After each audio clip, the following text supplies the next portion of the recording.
Salut tout le monde, j'espère que vous allez bien. On se retrouve, oui, pour le dernier épisode avant NXT Vengeance Day. Et on va justement voir ce qui s'est passé. Est-ce que le show a été bon? On a eu un show la semaine dernière assez maussade. Et justement, on va espérer que la qualité soit au rendez-vous. C'est tout le mal qu'on leur souhaite. Alors, je vais juste réajuster mon micro qui, vous avez vu, hein, il est en train de nous faire un truc bizarre là. Attendez, je vais prendre bien. Voilà. Ça devrait être un peu mieux. Voilà, c'est bon, ça y est, ça repart. Non, ça va pas du tout. Qu'est-ce que tu fais, micro? Qu'est-ce que tu fais? Bon, voilà. Ah non, non, d'accord, il a décidé de faire chier le monde aujourd'hui. Il s'est levé le matin, il a dit, oh, je vais te faire chier. Donc voilà, on va faire comme ça, hein, vous voyez.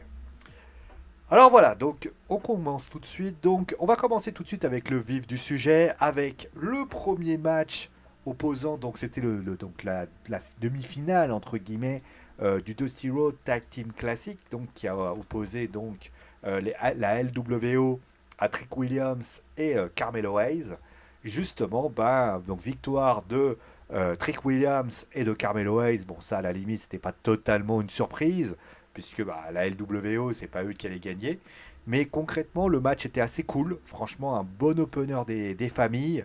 Franchement, moi, j'ai adoré le match. J'ai trouvé que.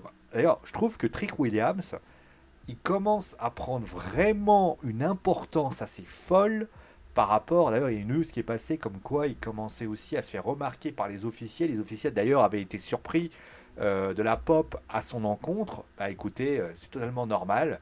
Et puis par la suite, Carmelo Hayes aussi a été très très bon. Honnêtement, on a eu un super duel, pour ainsi dire. Ensuite, par la suite, il y a Obafemi qui est arrivé, qui s'en est pris donc à la LWO. Et donc par la suite, Dragon Lee est venu pour essayer de donner un coup de main. Bon, il s'est fait littéralement ratamer la tronche. Et les trois hommes donc ont fini au sol, pour ainsi dire. Là, vous voyez l'image à ma droite. À ma gauche, pardon. Enfin, à votre droite, pardon. Enfin, vous avez compris. Hein. Bon, bref. Le match était cool. Franchement, le match était cool. Franchement, moi, j'ai adoré le match. Franchement, le match, je vous l'ai dit, c'était un super match. C'est le tag team match qu'on aime vraiment. Ça va à 2000 à l'heure, ça va super vite. Et honnêtement, bah voilà, c'est un bon moyen aussi de nous réveiller un petit peu. Pour l'intervention de Obafemi, bah écoutez, il a voulu un petit peu de faire quelques dégâts pour parler avec Dragon Lee. Ça fait une petite référence pour le titre North American. Bah écoutez, les choses se passent bien, c'est la belle vie et tout va bien pour ainsi dire. Juste après, on a eu donc le match entre Tatum Pexley et Roxanne Perez, donc qui a eu lieu. Bon, match que j'ai trouvé. Alors, il n'était pas mauvais, hein, clairement, il était moyen correct, on va dire. Le truc qui m'a un peu gêné, c'est qu'en fait, dans le storytelling, ça va pas. En fait, je vous explique. Donc, si je vous avais compris, la semaine dernière, Tatum Paxley a donc fait quelque chose qu'elle n'aurait pas dû faire à Roxane Perez. Il se passe que Roxane Perez, à ce moment-là, donc il y a eu quelque chose. Roxane Perez ne voulait plus entendre parler de Lyra Valkyria. Il y a eu d'ailleurs un segment plus tôt dans la journée où tu voyais notamment Lyra, entre guillemets, lui dire mais pourquoi t'as attaqué, pourquoi t'as fait ça, etc., etc. Elle peut régler ses problèmes seule. Donc là, tu te dis ok. Et là, Tatum lui dit bah écoute, moi je vais gérer Roxane Perez et comme ça tu seras la championne pour toujours. Ok. Sauf que regardez ce qui se passe en fin de match. En fin de match, donc tu as victoire de Roxane Perez avec un code raid. Donc pourquoi pas, hein, Tatum a fait un match ouais, intéressant, bon sans plus quoi. Et donc Roxane gagne. Mais par la suite, Paxley, elle veut attaquer Perez. Donc Perez, elle la repousse. Donc là, bon, ok, pourquoi pas, elle essaye un petit peu. Sauf que à aucun moment, là, tu vois Lyra qui arrive et qui se met en opposition entre Tatum et Roxane. Et là, j'ai pas compris. La semaine dernière, elle est repoussée, etc., etc. Elle lui dit, t'inquiète, je gère tout seul. Donc là, clairement, pas de souci. Mais par la suite, j'ai envie de dire, pourquoi en fait? Pourquoi la WWE part dans un système, on va dire, où tu as... On va dire que Tatum et Lyra, j'ai l'impression que ça a un côté un peu Mickey James, Tristratus. L'idée est pas déconnante, mais le problème c'est que bah, tu peux pas faire du triche Mickey James en 2024 parce que forcément tu es en PGA et tu peux pas gérer ça. Ok, pourquoi pas. Mais la question que je me pose, alors elle est peut-être pas légitime pour vous, mais c'est pourquoi tu t'opposes à ça? Si demain Roxane avait, je sais pas, défoncé Tatum Paxley, l'ARA, elle aurait fait quoi? Alors vous allez me dire, ouais, mais elle est face, elle peut pas, machin. Ouais, mais aux dernières nouvelles, Tatum Paxley, elle veut s'en prendre à elle, elle veut la mettre en pièces. Moi j'ai envie de dire, ce qu'aurait dû faire l'ARA, c'est rester stoïque et pas bouger. Ou littéralement, soit tu décides de t'en prendre à Roxane et à ce moment-là tu poses tes bails, mais concrètement tu es supposé faire. C'est le problème du face versus face de toute façon, hein. Tu dois avoir un peu de tension pour ainsi dire. Ou alors Tatum crée de la distension entre Lyra et Roxane. Voilà un exemple concret, Roxane par exemple envoie Tatum sur Lyra. Là, tu as une vraie distension, tu as un vrai problème. C'est ce qui s'est passé la semaine dernière, notamment entre euh, c'était George Bridges et Trick Williams. Trick Williams a fait un truc à Elijah Dragunov. Dragunov, il s'est énervé, ça a fait venir Carmelo Hayes. Là, tu as de la cohérence. Là, tu vois ça, tu comprends rien en fait. Tu comprends rien, tu te dis pourquoi elle défend à un moment donné. Alors, soit elle a de l'affection pour elle, ce qui est certainement le cas, mais à ce moment-là, il faut quand même régler parce que c'est quand même vachement. C'est pas dingue en fait, très clairement. Bon, ensuite on a eu Elektra Lopez contre Lola Vice. Très sincèrement, c'était un match assez anecdotique. Très sincèrement. Euh, je... Oh, après, il y a eu un coup de poing, un road kick sur Lopez et compte 2-3. Lola Vice qui gagne. Pourquoi pas? Voilà, ça fait une victoire pour Lola Vice. Je vais pas vous mentir, hein, clairement, moi, ce match-là ne m'a pas plus intéressé que ça. Après, moi, je vais vous dire la vérité, Electra, elle a un peu progressé. Ça fait longtemps que je ne l'avais pas vu lutter. L'autre côté, Lola Vice, j'avais jamais vu lutter. Donc, soyez indulgents avec moi. Mais voilà, les deux ensemble, voilà, c'est de la petite guéguerre. Par contre, ça veut dire quoi? Ça veut dire que Electra part du côté de SmackDown avec une défaite. Ça fait un peu bizarre quand même. Bon, bref. Bon, on va petit aparté, on va parler un petit peu de ce qui se passe parce que ça a été le momentum le plus intéressant du show, hein. Avec notamment le Tootsie Road également, etc. Ça a été Dijak. En fait, Dijak, tout simplement, commence à discuter. Au début, ils arrivent donc dans un espèce de round, etc. Il y a une discussion. Dijak lui dit, écoute, que tout simplement, il va y avoir une bagarre. La bagarre a lieu, etc., etc. Puis par la suite, tu les revois apparaître concrètement. Alors que je me souvienne, Dijak et Joe Gacy qui passent pas loin, donc là, qui sont en train de se battre. Par la suite, on a une attaque. Donc, par la suite, ils sont au-dessus, concrètement, à côté d'un container où Joe Gacy est envoyé directement dans un conteneur à déchets. Et donc, par la suite, pour terminer, il y a Ava, qui est donc la nouvelle manager générale, hein. Et Ava dit, franchement, tu fais n'importe quoi et tout, j'ai pas d'autre choix, je vais te suspendre. Et Dijak lui dit, moi je veux un match en disqualification. Ava dit, de toute façon il sera pas capable de catcher. Et là Joe Gacy, il sort du container et il dit, moi j'accepte le match. Et il a finalement son match. Bah écoutez, je vais vous dire la vérité, ça a été le moment où je me suis réveillé quand j'ai vu NXT en fait. Ça a été le moment où je me suis dit, ah ouais, bah là par contre ça m'intéresse. C'est violent, tu vois Joe Gacy, moi honnêtement c'est un taré mental, mais j'adore ça. Dijak, côté un peu tueur froid, un peu Hitman, franchement, en train de taper sur tout ce qui bouge, ça c'est cool. Et bah écoute, tant mieux, et honnêtement, ça c'était sympa. Voilà. Après cela, on a eu Rich Roland qui a fait face à Alexis King. Bon, Alexis King que j'avais jamais vu lutter, je vais pas vous mentir. Alors je l'ai vu lutter, je crois, contre Carmelo Hayes un petit peu. Bon, c'est pas mal. Honnêtement, il a fait un bon match. Le match était assez court. Bon, Gallus qui intervient pour a priori Rich Roland. Euh, Bah, une grosse rivalité avec eux, concrètement. Bon, après, il l'attaque, il lui bloque le genou, il l'attaque avec. Bon, j'ai du mal. Après, je connais pas trop la rivalité entre les deux, donc je vais pas m'attarder dessus. Mais concrètement, ben, est-ce qu'on va voir Rich Roland s'écarter des rings pendant un certain temps? Ça semble être le cas. Après, pour Lexis King, bah écoutez, on va voir ce qu'il en est. Surtout il traînait à côté de la chez You également University. On va voir ce qu'il en est également par rapport à tout ça. Voilà.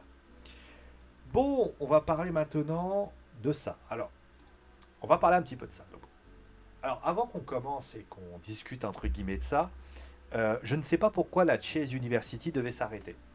J'étais pas, j'ai suivi les choix un peu de loin. Il y a indulgent à un moment donné. Hein, je suis pas là pour. Je sais que certains vont me dire ah honte à toi, honte à toi. Mais voilà, moi j'ai pas suivi tous les shows de NXT parce que la raison, elle est pour ainsi dire. Alors c'est pas du tout pour me dédouaner ou un truc comme ça. C'est simplement parce que bah, des fois, quand vous êtes préoccupé par vos problèmes personnels, c'est ce qui s'est passé pour moi. Bah, vous avez moins la possibilité de regarder du catch et c'est ce qui s'est passé pour ainsi dire. Donc je vais pas vous mentir, non, j'ai pas été plus intéressé que ça à ce moment-là. C'est une erreur, bien évidemment. Mais concrètement, j'ai pas été plus. Ouais, j'ai pas été plus intéressé, j'ai pas été plus concerné que cela. Et au final, bah voilà ce qu'il en est pour ainsi dire. Donc après, si vous me dites que c'est pas normal, vous avez le droit de le dire, mais excusez-moi, hein, on a tous une vie perso, on a tous nos moments où on est tous des êtres humains entre guillemets, donc voilà ce qu'il en est.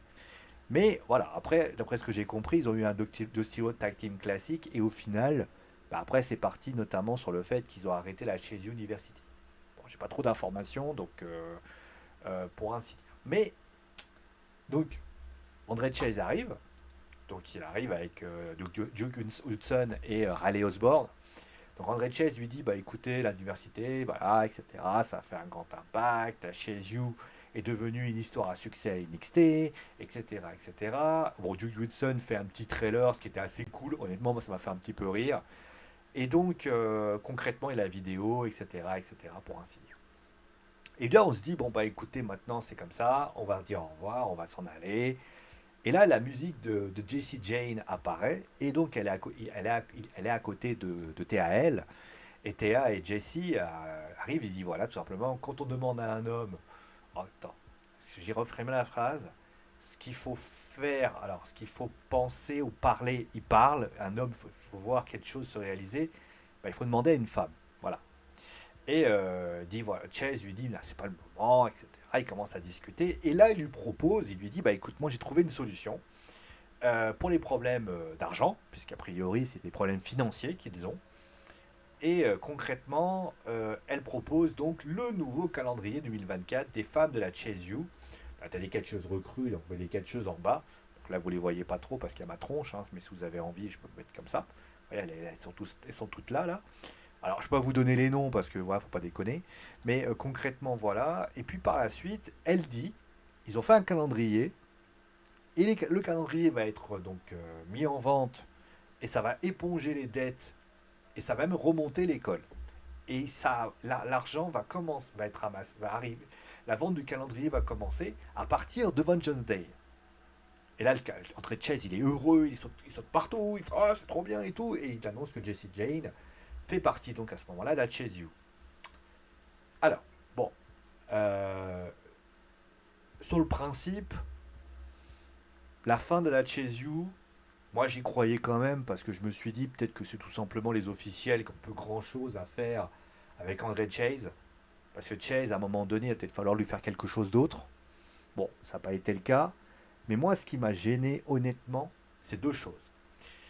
Je vais pas faire mon féministe, parce que c'est pas mon délire. Mais c'est. Alors, je vais commencer par le truc qui m'a vraiment étonné dans le sens. C'est du n'importe quoi, et après, je vais parler de ça. Alors, euh, on arrive ici, donc la Chase University. Déjà, première chose, c'est l'annonce. Si on a bien compris, il y a un calendrier, et ce calendrier sera un calendrier 2024 qui permettra d'être racheté par les personnes concernées, pour ainsi dire. Alors déjà, première chose, quand tu fais un calendrier, tu le fais avant l'année en cours. Tu fais pas le 31 janvier 2024. Bon, ça c'est enfin le 30 janvier 2024. Ça déjà ça c'est mon premier truc qui m'étonne. Mais la deuxième chose, c'est que c'est ce que dit. C'est-à-dire que les mecs vont donner le calendrier à partir de Vengeance Day, donc ça veut dire, je vais vous donner la date, hein, voilà. Donc Vengeance Day, si je me souviens bien, c'est entre le 3 ou le 4 février. Le truc, c'est qu'à un moment donné, ça veut dire que à aucun moment ils sont sortis d'affaires. C'est-à-dire qu'ils ont fait un calendrier, tu sais pas si le calendrier va être acheté ou pas. Donc ça veut dire que André Chase, il est en train de sauter dans tous les sens, mais ça se trouve, lors du fameux calendrier en question, il sera pas acheté de la semaine, etc. Alors oui, éditorialement parlant, etc. Mais peut-être qu'ils vont faire un truc comme ça. Mais moi, je trouvais ça un peu saugrenu. J'ai fait, attends, comment ils peuvent faire un truc qui est supposé arriver, mais qui est pas sûr. En plus, André Chase, il croit que ça va marcher. Donc voilà. Ensuite, il y a deuxième chose.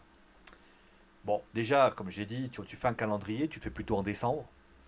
Je veux dire, j'ai jamais vu un calendrier qui s'achetait au mois de janvier. Hein. Vous faites ce que vous voulez, hein, mais moi, entre guillemets, quand j'ai besoin d'un calendrier, quand j'ai besoin d'un calendrier, j'achète quand même, on va dire, au niveau d'un tour de décembre, pas aux alentours de janvier 2024. Bon, après, bref, ça c'est un autre problème. En fait, c'est le calendrier qui me gêne. C'est-à-dire que, qu'est-ce qu'ils ont fait? Ils se sont dit, bon, on va faire un calendrier. Mais un calendrier de gonzesse. Alors, vous allez me dire, ouais, mais bon, parce que, etc., ça fait un peu. Oui, mais à la limite, j'aurais dit, tu fais un calendrier avec la chaise université entière. J'aurais dit, pourquoi pas? Sauf que là, tu fais un calendrier avec deux défis. Vous voyez où je veux dire? Alors, je sais que certains vont me dire, ah, c'est bon, le mec, il fait son féministe.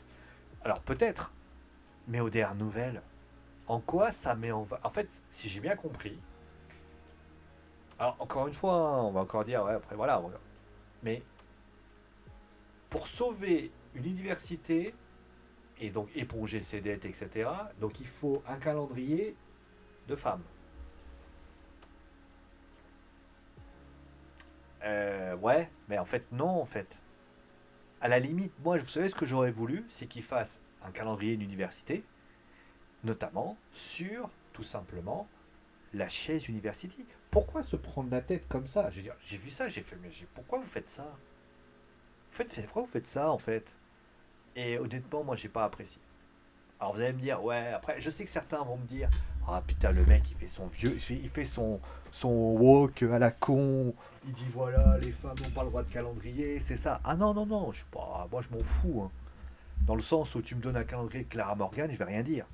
Dans le sens où je me dis, tu me fais un calendrier, etc. Quand on a, en fait, si vous expliquez, je pars du principe qu'un calendrier, c'est quelque chose qui doit avoir un thème.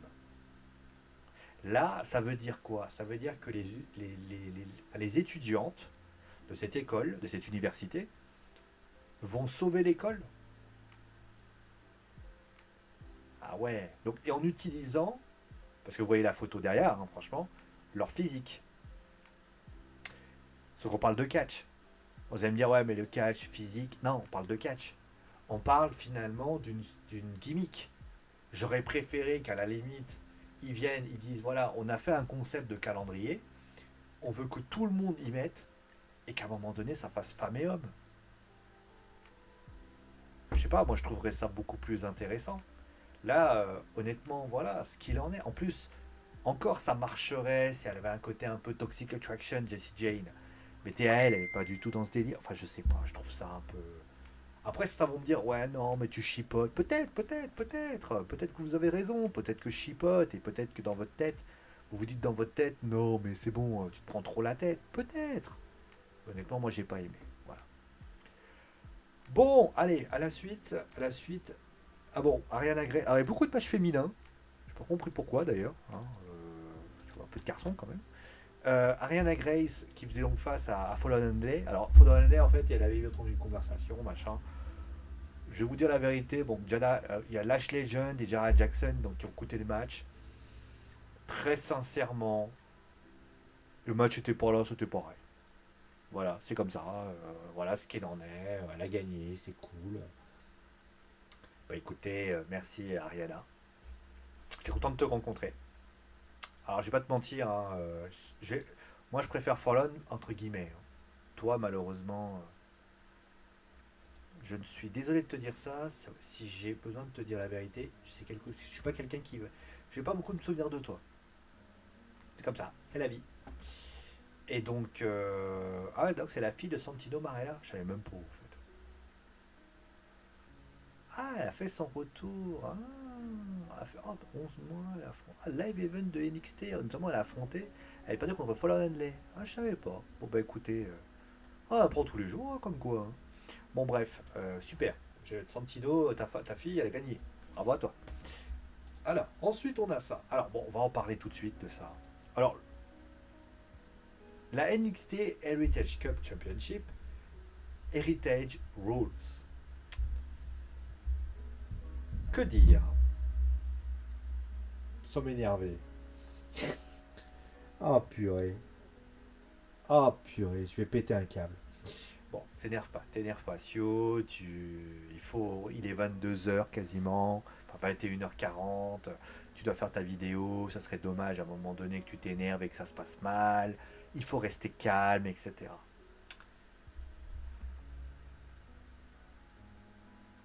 La NXT Heritage Cup,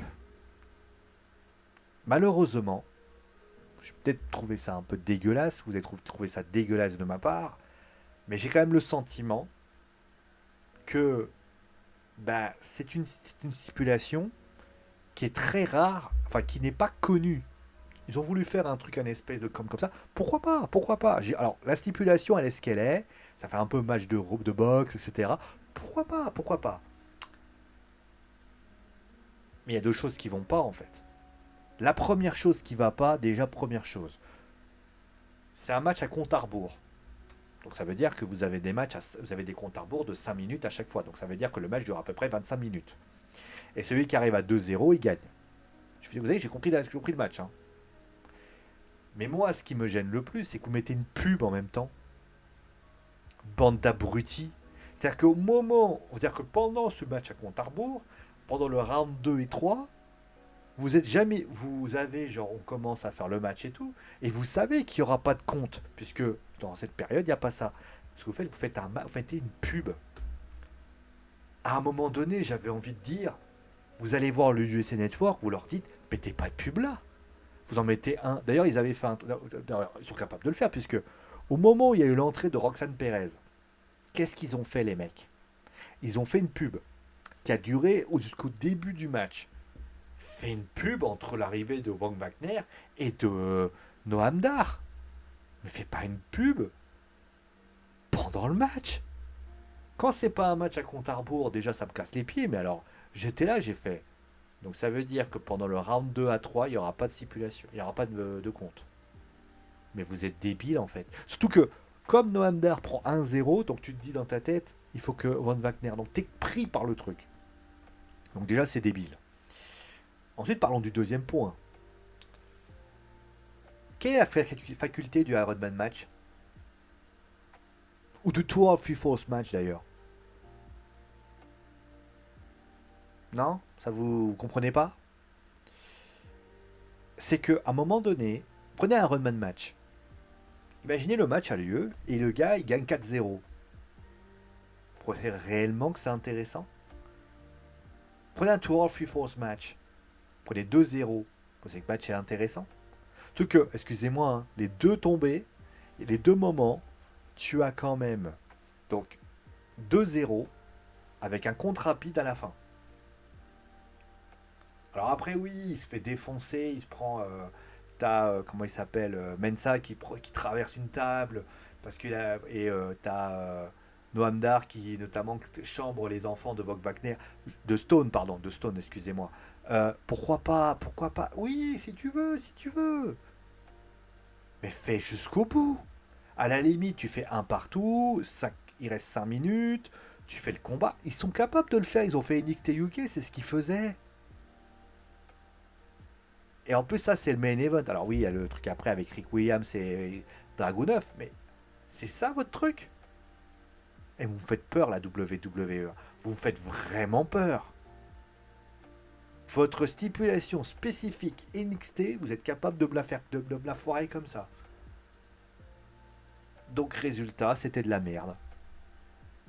Et vous m'avez pas réconcilié avec la stipulation que j'aime pas.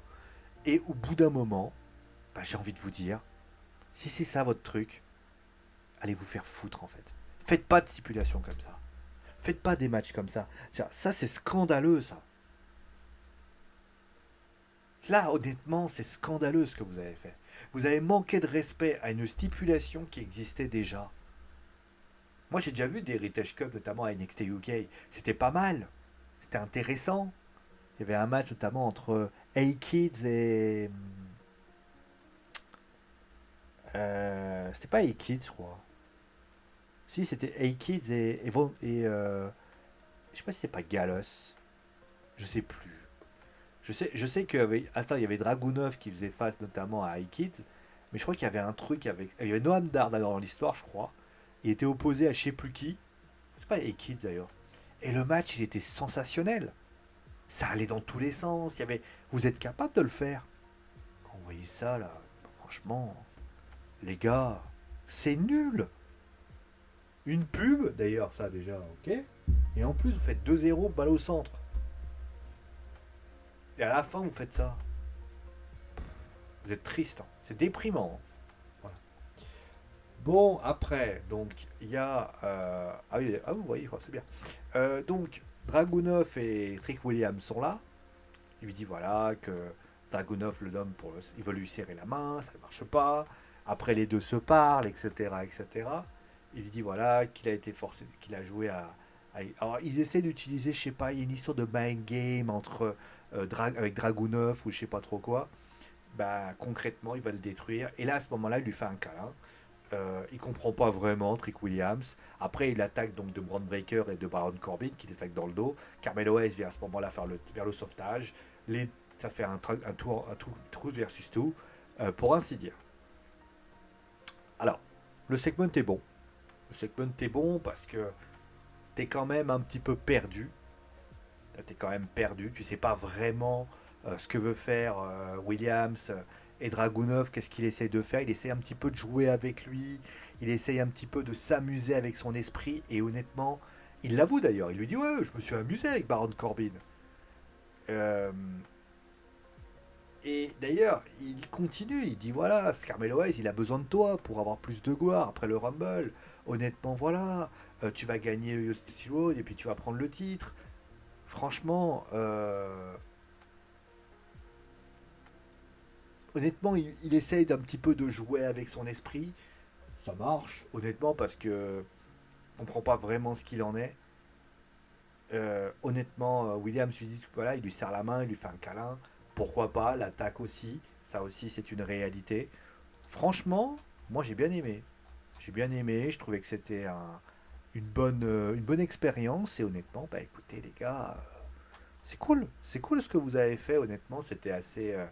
J'ai beaucoup aimé la stipulation, j'ai beaucoup aimé ce qui a été proposé et puis finalement, et ben écoutez, pourvu que ça dure quoi, pourvu que ça dure, pourvu que ça continue. Ah oui d'ailleurs, d'accord, troisième, ah d'accord, il y a notamment le Dusty Road Tag Team classique qui sera là juste avant. Ah je croyais que c'était plus tard. Bon. Voilà, maintenant on va voir ce qu'il en est. Mais je dois avouer que je suis quand même vachement curieux. Et ça, c'est vrai que c'est quelque chose de sympathique. Bon, comment dire? Compliqué là. Ah merde, pardon, excusez-moi. Bon, c'était bien mieux d'ailleurs. Euh, J'ai pas de mots en fait pour parler de ce show à part. Vous savez, moi je vais vous donner. Je vous ai déjà expliqué d'ailleurs comment je fonctionne, comment je fais pour juger un show. Et en général, vous commencez un peu à me connaître, donc vous savez comment je fonctionne. Ce show est pas bon en fait. Alors, il y a des bonnes choses. L'opener avec le Dusty Road est pas mal. Le segment de fan show est pas mal. Il y a quelques matchs, on va dire, qui donnent un peu envie. Le match entre Roxanne Perez et Tatum Paxley, pourquoi pas? Mais malheureusement, le reste est pas bon, quoi, en fait. Le reste est pas bon, c'est-à-dire que le Heritage Cup est pourri, mais de pourri. Et c'est même. En plus, tu vois, c'est pas bon, mais c'est pas bon du tout. C'est tellement médiocre. Y a rien à cacher, y a rien à gagner de faire une pub, etc. La Chase University. Ouais, enfin. c'est bof. Donc non, ça va pas. Le match entre Anna Grace et Fallon Henley, je m'en tape en fait, sans manquer de respect aux deux, hein. Et enfin, Lola Weiss et Electra Lopez, je m'en tape aussi. Pour vous dire où ça m'a réveillé, c'est Dijak et Joe Gacy. Alors, alors, encore une fois, hein, certains vont me dire, ils n'ont pas voulu en faire trop parce qu'ils se sont dit, il faut laisser les gens se reposer. Je veux bien, je veux bien. En plus, c'est vrai que ils ont fait en sorte de, à part Carmelo Hayes et Trick Williams, Rosanne Perez c'est tout, je crois. Tous les autres ont pas eu ouais, tous les autres n'étaient pas en action. Donc ça peut se tenter. Ça peut se tenter. En plus, voilà, Joe Gacy, Dijak, comme ça doit être l'enregistré. Pourquoi pas? Pourquoi pas? Je veux bien, je veux bien, je veux bien. Pourquoi pas? Mais les gars, la semaine dernière, en fait, j'aurais dit, ok, pourquoi pas? Mais j'aurais été d'accord avec vous si il y aurait eu des momentum tout le temps. Si vous me faites une. Admettons, regardez, si vous me faites des matchs autres, Obafemi qui arrive et qui s'en prend à la LWO, je veux bien. Mais à ce moment-là, faites quelque chose de plus consistant. Franchement, alors, encore une fois, peut-être la WWE s'est dit, on va faire attention, on a pas mal de pépins physiques, on va faire en sorte de ne pas trop les user, et on va faire en sorte que ça se passe bien. Je veux bien l'admettre, pourquoi pas? Je veux bien comprendre ça. Pas trop en faire, éviter que justement, je veux bien. Mais malheureusement, bah, ça fait un show médiocre. Alors, encore une fois, hein, je vais pas taper. Encore une fois, je vais attendre. Parce que j'ai votre Just Day qui arrive. Et je dois avouer que I'm curious. Peut-être que ça sera un super show et qu'on sera tous là à dire ah ouais, putain, le show est trop bien, etc. C'est tout ce que j'espère. C'est tout ce que j'espère. C'est tout ce que je veux. C'est tout ce que je souhaite. Mais si c'est pas le cas, en plus le show a lieu dimanche, en plus, génial. euh, je serai très déçu. Je vais m'y atteler, je vais l'observer, je vais décortiquer, analyser tout ce qui va se passer. Mais vous devez, à tout prix, les gars, à mettre le feu. Je sais pas, honnêtement. Là, je vais observer. À voir ben, justement qu'est-ce que je vais observer. Après, vous savez, la WWE et surtout NXT a toujours réussi à des débuts d'année assez faramineux. À eux de me faire taire, hein, entre guillemets. Bon, allez, merci à vous tous d'avoir suivi l'émission. On se retrouve donc prochaine fois pour WWE SmackDown. D'ici là, portez-vous bien. Gros bisous et ciao.